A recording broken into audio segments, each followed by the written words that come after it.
natin ang salita ng Diyos na kapag nagkasakit sila sa atin, handa tayong magpatawad agad sila.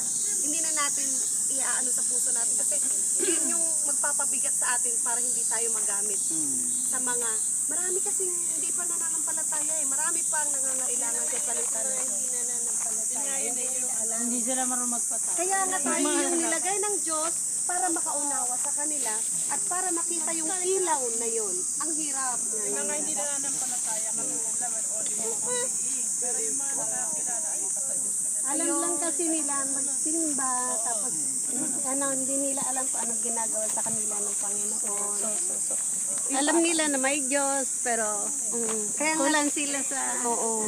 Kasi hindi talaga walang Bible study, siguro walang prayer. Nakikinig din naman sila sa pare, di ba may mga Pero ang napakahalaga kasi yung personal relationship mo, yung prayer, na nananalangin ka talaga at nagsasaliksik ka mismo sa atin, sa personal life natin. Napakahalaga talaga nun.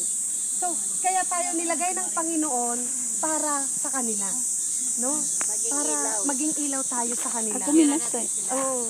Talagang i-share natin ang pagmamahal.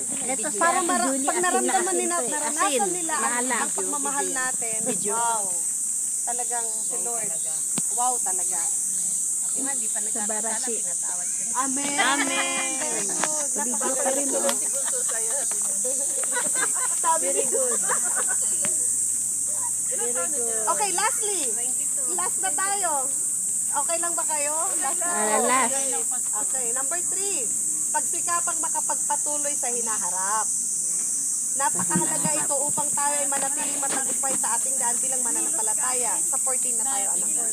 Magpupunyagi ako patungo sa hangganan upang makamtan ang gantimpala ng pagkatawag sa akin ng Diyos sa pamamagitan ni Kristo Jesus. Amen. Ang buhay na nasa langit. Ang buhay na nasa langit. Yun yung pagsisikapan natin, ano? Na sa hinaharap. Buhay sa Hinaharap. Hindi tayo taga rito, tandaan natin. Yun ang lagi siguro isa sa isip natin. Ako naman. Ano, Ate Tess? Nalapit ko Na ata. panandalian lang yung buhay natin dito sa mundo. Maganda sa pwesto mo eh. Kasi Harap yung na harap 1,000 talaga. years ng Lord, yung 1,000 natin, one day lang yan. Kaya, sandali lang tayo, dadaan lang tayo dito sa mundo. Stranger lang tayo Yeah. dito. Hindi tayo mananatili dito, tandaan natin. Kaya ay Hindi ito ang citizenship natin na kahit anong gawin nila sa atin, hindi maaapektuhan yung ating salvation.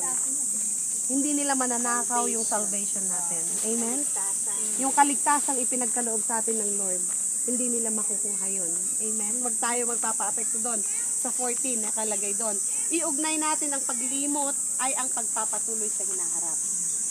Ang paglimot, no, iugnay natin sa buhay natin na yung paglimot para makapunta tayo doon sa